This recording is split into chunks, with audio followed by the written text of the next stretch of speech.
like I was saying, we were looking at how the MCMC can help you get a very good match for any log. Of course, in the boundaries, near the boundaries or near the modeling edges, it might be a little harder to get a good match, but it's always possible. And now we're going to look into the details of each method that we have. Right now we have two methods implemented. We have one called biased sampling, which is probably the fastest. Probably should be the default value or the default method for anytime you want to do MCMC inversion. And it works in two steps. First, it has an initial accelerated search. Monte Carlo inversion or Monte Carlo methods just rely on stochastic steps. So the way a purely Monte Carlo method would work is it would just take the resistivity values and randomly assign any resistivity value in each layer, and then decide, okay, if I got a good result, I'm gonna take that one. If I didn't, it would not take it. But that wouldn't be very smart in this case, because we know what is the direction. We don't only know what are the right values, but we can have a good guess of the direction. So that's where the bias part comes into place.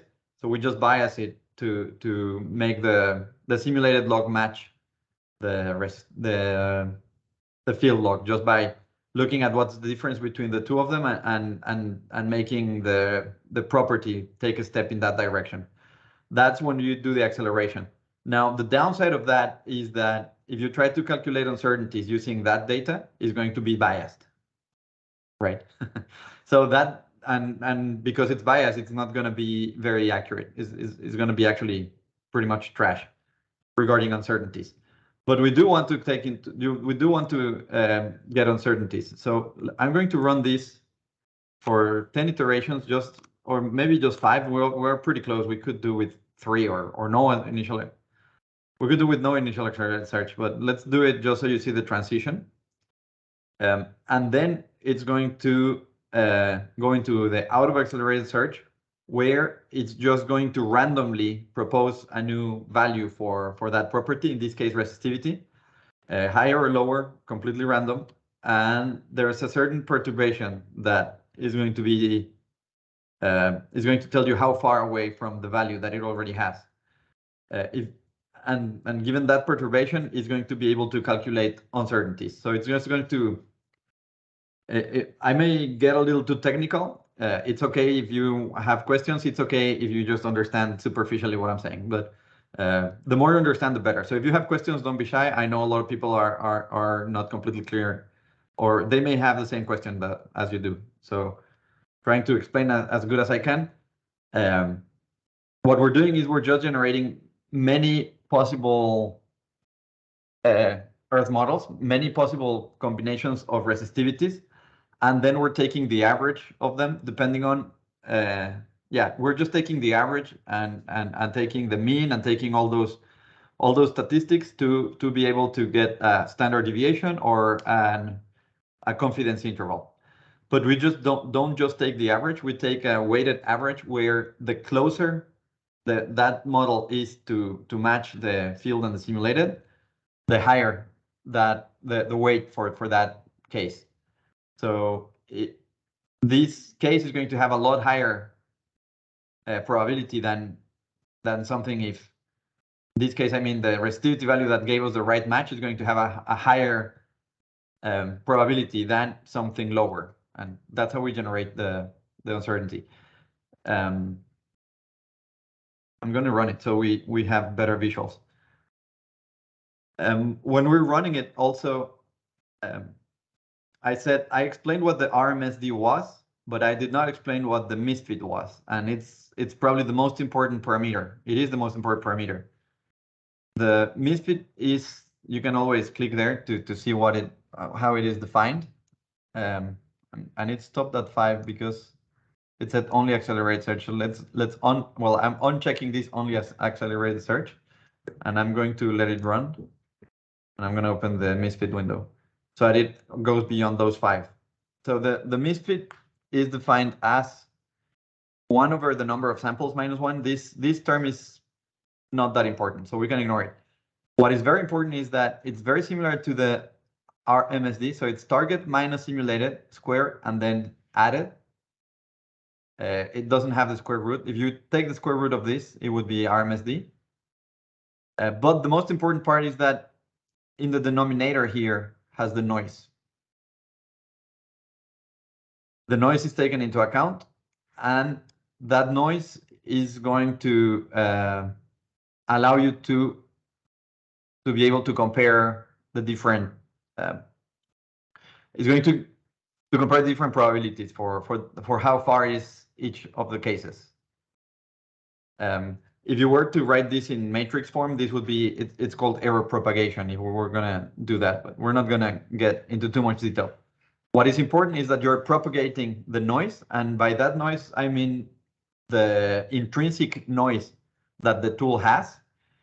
When you're running a resistivity log in a well, in a physical well, the resistivity tool always tells you that there's a certain confidence interval. It tells you that it's plus minus a certain fraction.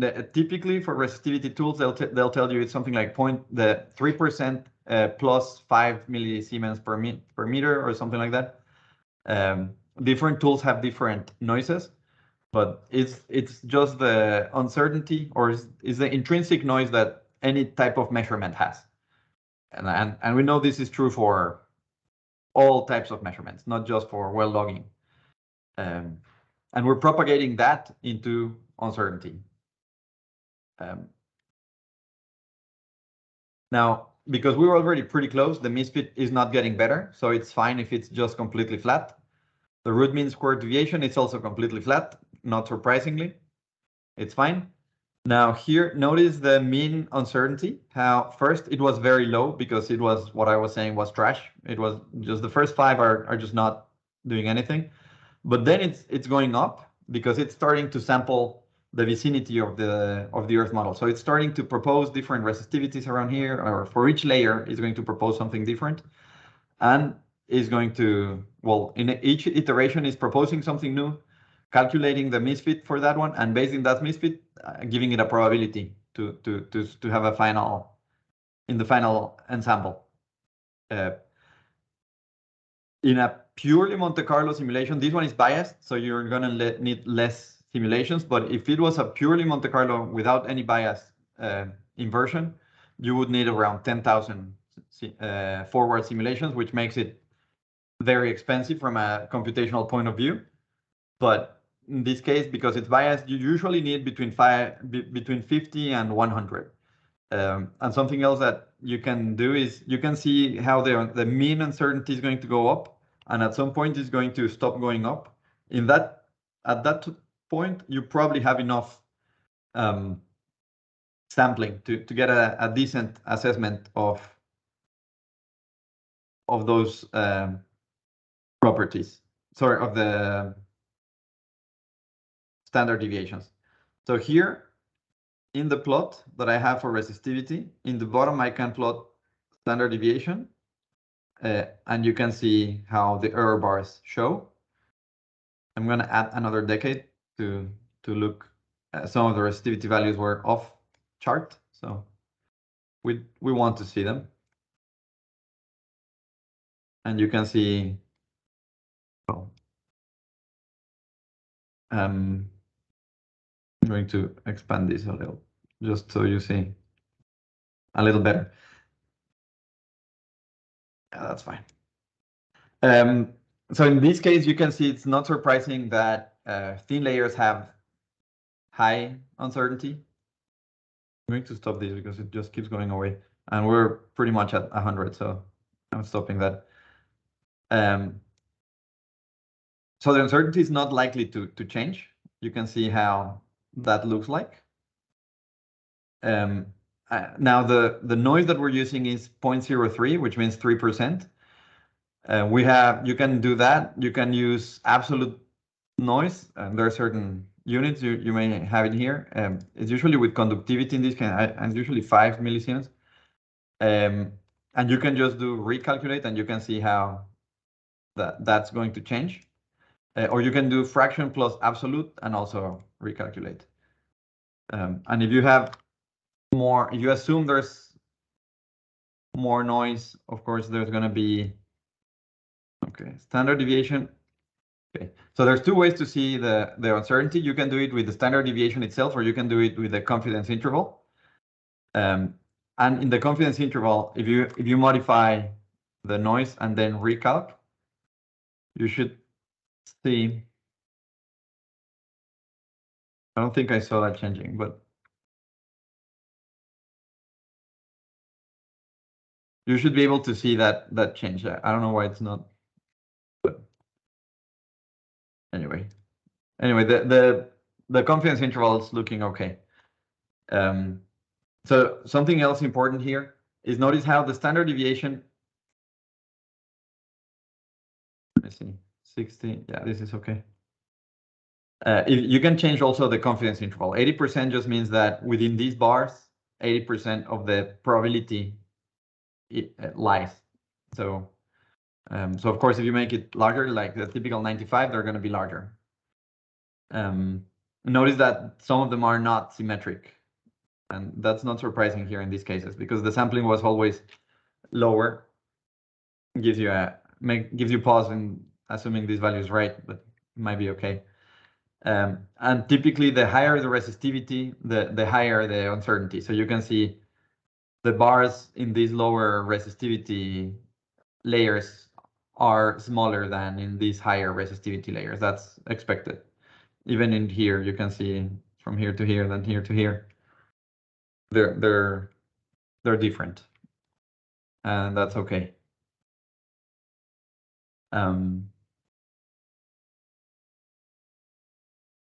Questions or comments?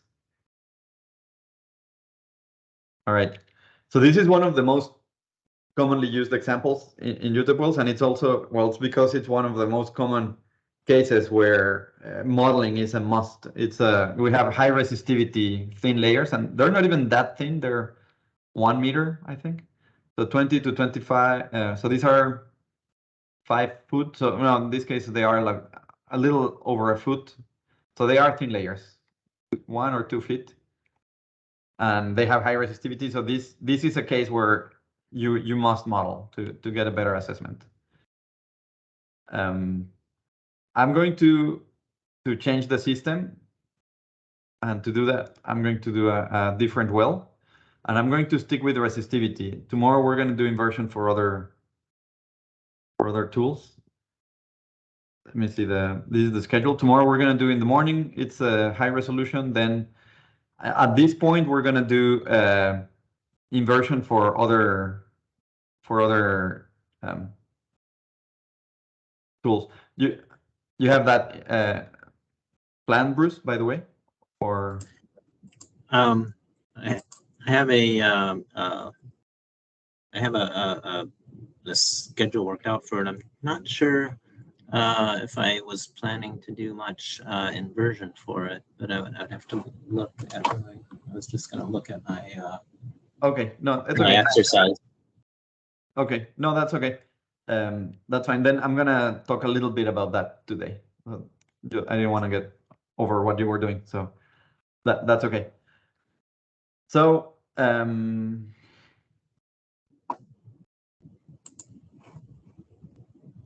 going to work with we're going to work with another well, and it's going to be a well that we're going to be playing with a little further. So I'm just going to add another well. And first, I'm just going to stick with resistivity, and then I'm going to talk about other properties. Because resistivity is one of the most interesting cases. So I'm going to load some data, and the data in this well, I added this morning to the folder, so you may not have it, but I mean, it is in the folder, but I don't know if you downloaded it on time when I already had it. Here in Monte, there's a gas sands 2D inversion. So this is what we're going to use, and we're going to go over it. It's very similar to what we did, but it's going to be in 2D, which of course makes it a lot more complicated. The inversion becomes really, really complicated. So I'm going to load these gas sands.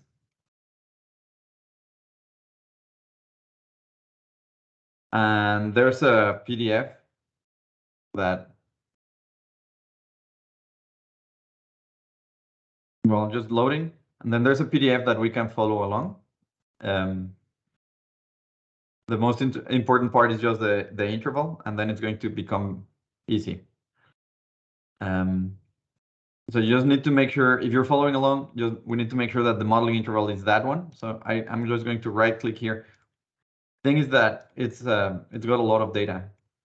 So if you just look at the LAS, and we're going to use 8010, it's just a lot of data. But we know that the area where we're interested in is the modeling interval is from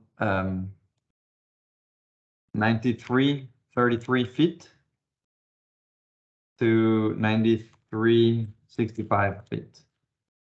Okay, and then I zoom into that area and this looks okay.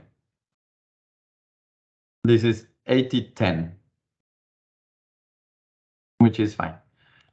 And I'm going to plot also 8090. So this is another case where we have invasion. We have, and I'm going to change the color because I really can't tell those two colors apart. So 8090 and 8010, their separation, it's good. And we can, I'm also going to plot the porosity because that's going to help us later. And this is just going to give us an idea of what is going on. It doesn't need to be super high resolution, by the way. So I'm just going to do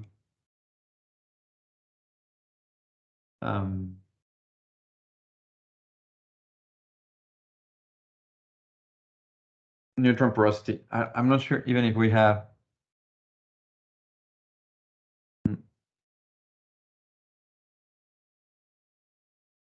This is fine. Neutron porosity. This is fine. I'm just going to keep this. Also, I'm going to name this just neutron porosity just because it's easier. And I'm going to put porosity left of resistivity. This is. And we're going to invert for resistivity in this case. I'm going to, the first thing I'm going to detect boundaries, we already did it. So I'm thermal neutral porosity. That's okay. So I'm going to use the thermal neutral porosity. Gives us some, I'm going to use both of them actually, 8090, not 8060, 8090 and we may get a little extras, but that's okay. It doesn't look like we have too many. Total, we have 33 layers, so that's a very reasonable model. And now we have to, clearly we need to have some invasion here. So I'm going to do populate properties similar to what we did. The first, I'm going to assume 2 radial zones, so 1 invaded, 1 not invaded.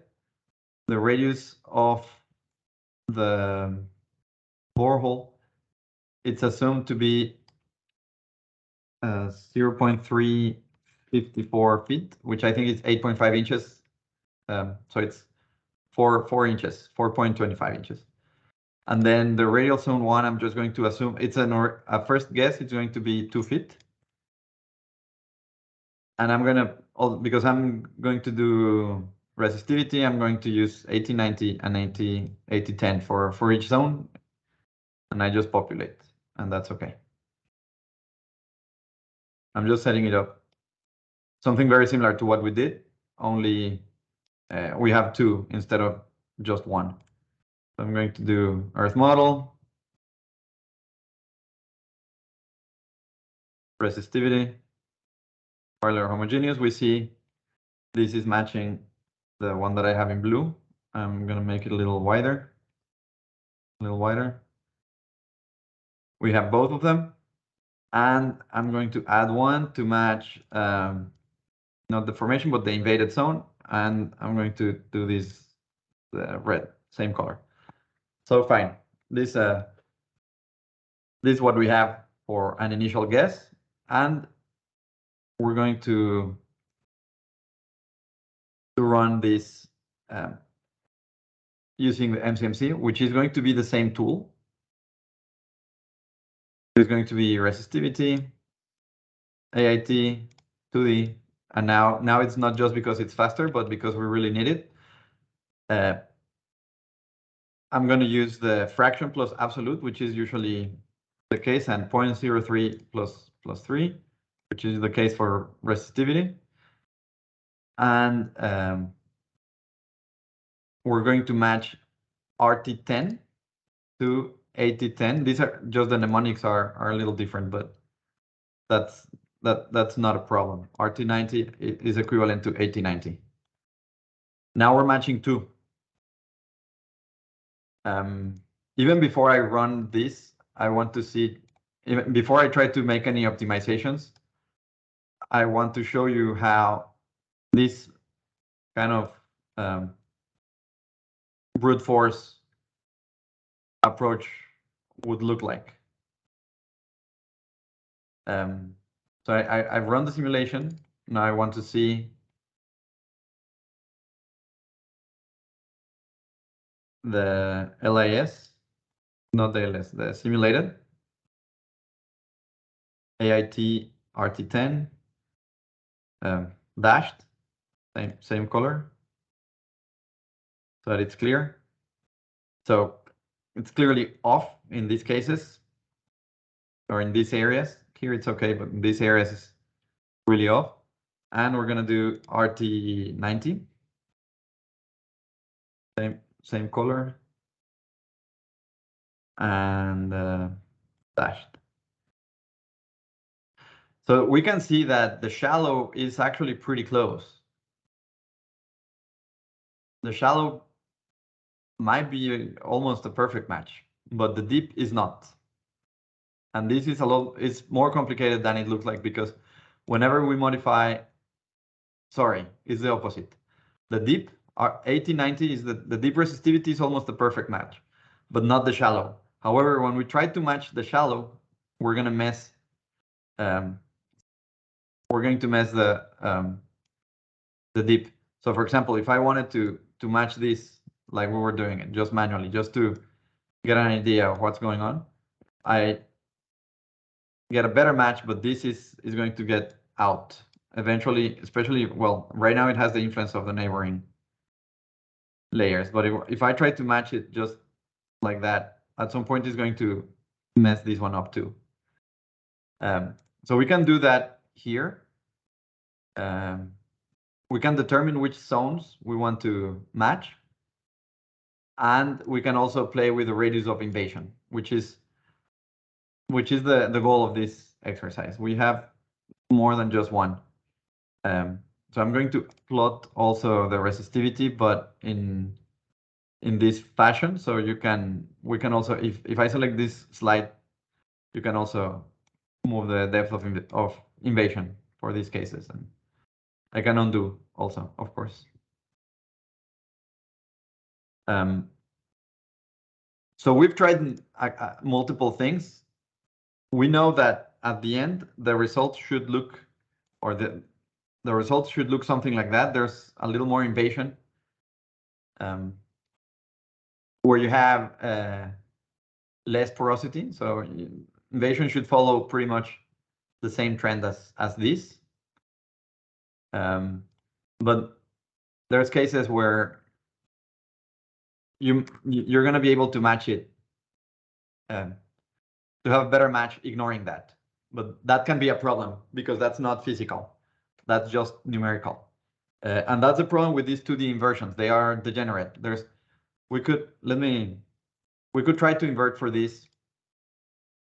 Sorry, just using MCMC and saying, okay, the deep, where's MCMC here? I want to invert not for all zones, but just custom, and I'm just going to invert for the formation, matching both of them.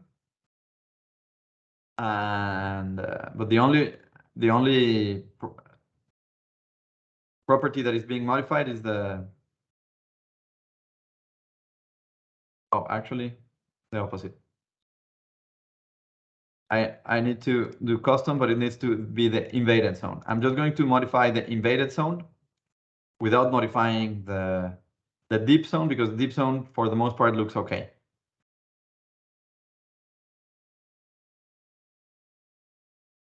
And you're gonna see that it's going to have some improvements, but now you see that even though we're not modifying the deep resistivity, the match is not good anymore, or is not as good.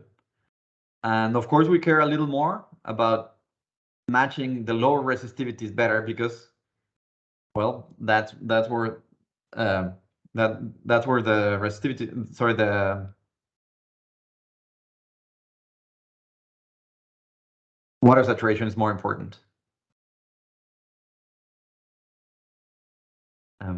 And now you can see how, but in any case, you can get a decent match here. Now, we can make further improvements. This is just using human intuition, which is not really just human intuition, it's human experience and petrophysical experience, really, where you see that there should be more invasion in the zones where, well, it's not just because that's the final model, but because we know that when there's less porosity, there has to be more invasion, because the volume is smaller, so the same amount of fluid goes deeper. So we assume this should be higher. I'm just going to use this as a guide.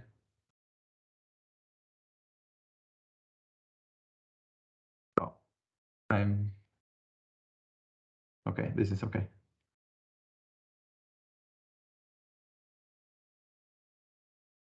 And we're gonna see that we're gonna be able to get a better match,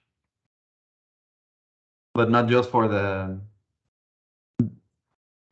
shallow resistivity, but for both of them. And that's the point, that we want to get both simultaneously. That's more petrophysically consistent. And in this case, you need a little more human help. You can also see here there's clearly a boundary missing, so we can add it here and try to need to click there so I can modify this. Something like this might be okay. Maybe this is less. No, sorry, it's fine. This should have a little more invasion. And we can run it and see what do we get. Okay. Right, yeah. It's matching a little closer. Now the shallow is matching closer, but the deep is, now we have the deep a little further out, which is okay. It's just because the deep, I set it to not being modified, so it's not surprising. It's not what we want, but it's not surprising. So now we can just say all but mud, zones to determine all but mud. That mud is not even taken into account in this case, so that's fine. And we should see both of them being improved simultaneously. Well, we hit that bug. Oh no, it was fine. It was fine. Well, I restart, and we can see, we're going to see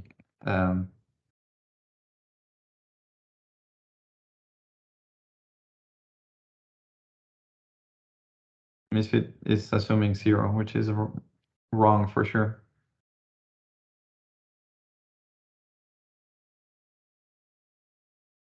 I think we hit an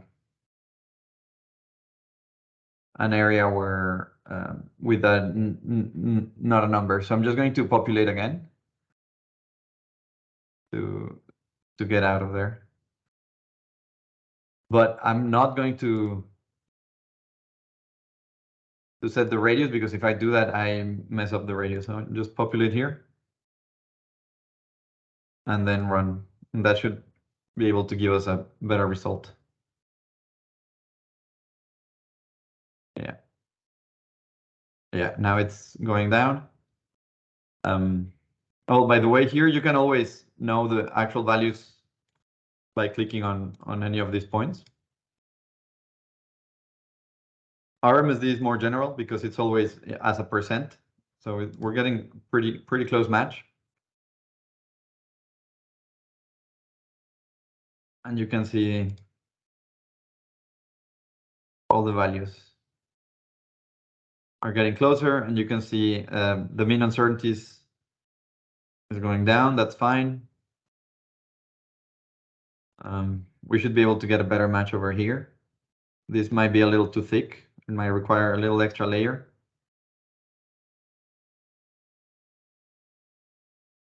And now we're still in the accelerated search, but eventually it should get out. And I'm going to plot also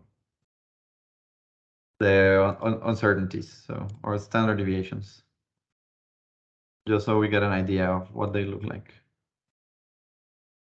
Oh, and I made it only accelerated search, so let me remove that.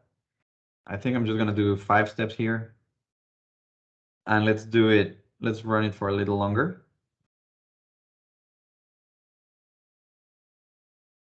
It looks okay. Well, here it looks like this should be a lot lower actually, which is fine. This is not an area where we have a problem.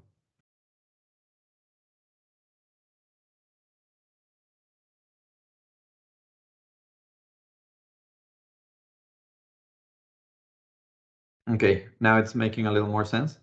So it was already pretty close, so it's not improving. Both of them are close, not only the deep, but also the shallow. But you can see how the uncertainties are being calculated. And not surprisingly, the higher resistivities have higher uncertainty, which is fine. Here we're still not matching perfectly. Let's say that's okay. And then it takes a bit longer to get closer.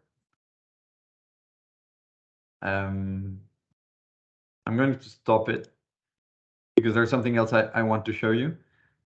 Now that we have RT10 and RT90, we can, well, they have the weights. If we care more about matching one than the other, we just give it a higher weight. In this case, we're just going to say that we care about both of them. But we also want to, well, we also have this table, the property log relationships, which is only for the bias. And in this case, what this table represents is for each property. So in this case, resistivity in the evaded zone and resistivity in the formation, which match or which mismatch should be guiding the bias. So for the invaded, it should be mostly RT10. So we can make this either 0, or we can just make it a lower 0.2 or other value. And the opposite is here. So for resistivity in the formation, RT10 is going to have lower influence than RT90. And if we do that, the conversion is faster. It's going to converge faster to a better answer. In this case, because it's a 2D case, and you have the radius of invasion plus the 2 resistivity values working together, sometimes you need to give a little extra help with human intuition, what is called the Android approach, where you have some mix of machine and human working together. In this case, maybe there's another boundary missing somewhere around here. And because the shallow is a little too low, maybe it needs a little less invasion.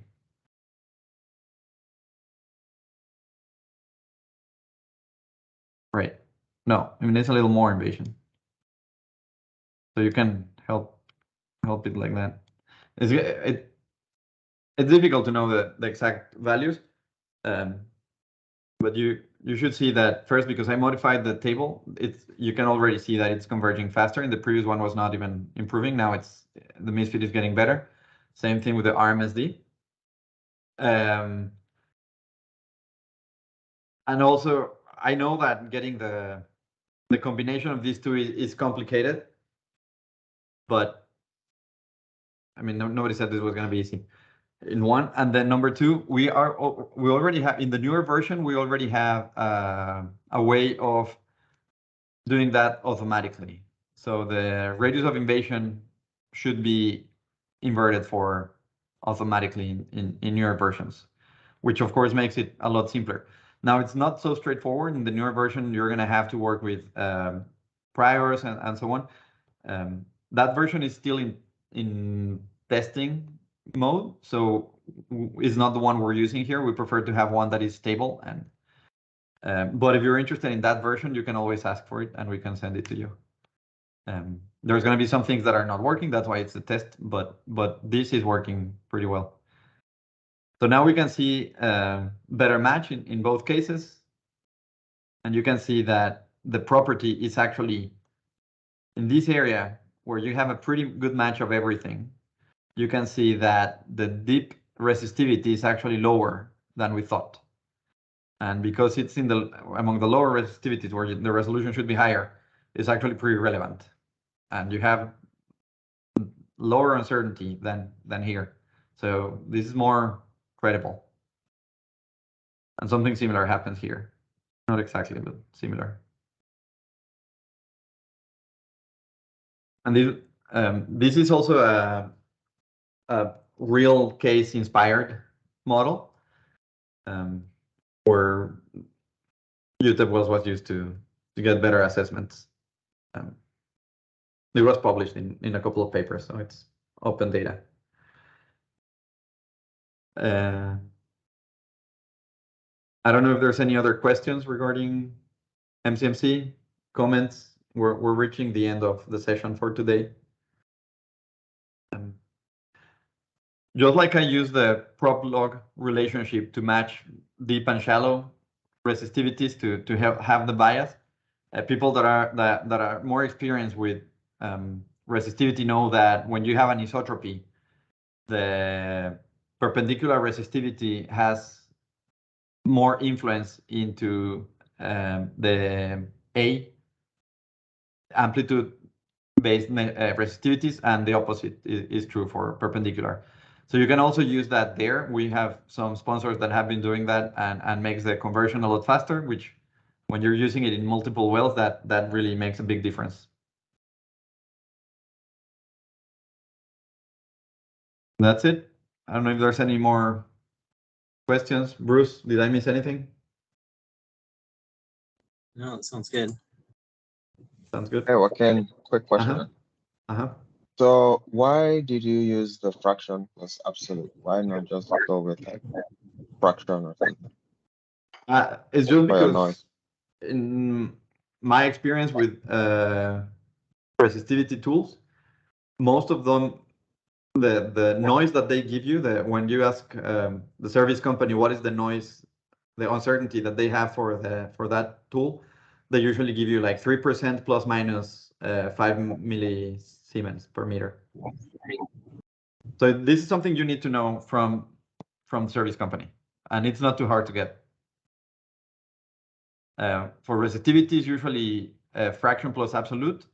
For density is usually absolute, is like 0.01 grams per cc is the typical noise. And for all others is fraction.